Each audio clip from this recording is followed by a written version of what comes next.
আজকে কম্পারিজন করতে চলেছি Tecno versus Infinix GT20 Pro।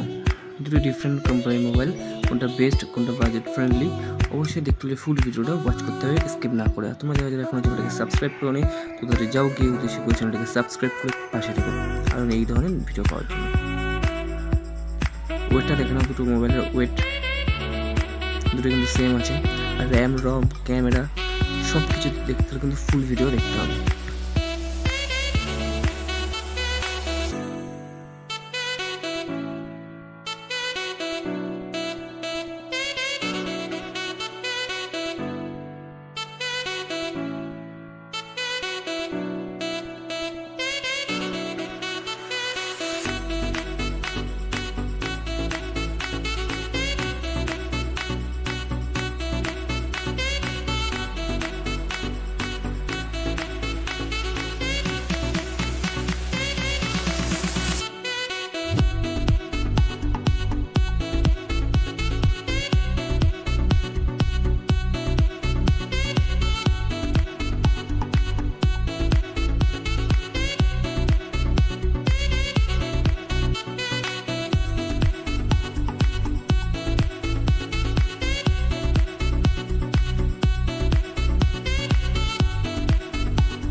Front camera কিন্তু প্রত্যেক সমান আছে। এরপর সিপিইউটা দেখে নাও। এরপরে কিন্তু জিপিইউ বের করা, জিপিইউটাও চেক করে নাও কোনটা বেস্ট, আর কে কোনটা বাই করতে চাও অবশ্যই কিন্তু কমেন্ট করতে ভুলো না। র্যামটাও কিন্তু দেখো সেম আছে।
দুটোতেই কিন্তু টাইপ সি চার্জার, নেটওয়ার্ক দুটোই 5G মোবাইল। এবার প্রাইসের বলা, প্রাইসটাও দেখে নাও কতটা প্রাইস আছে, কোনটা কত প্রাইসটা কিন্তু টেকনোতে একটু কম আছে। এরপর রেজাল্টের কথা, কি উইন হয়, কি মনে হচ্ছে কে উইন হবে? ইনফিনিক্স GT20 Pro উইন হয়ে যায় টেকনো। এটা ছিল আজকে ভিডিওর ভিডিও ভালো লাগলে অবশ্যই চ্যানেলটাকে সাবস্ক্রাইব করে পাশে থাকুন। আজকে টাটা, বাই।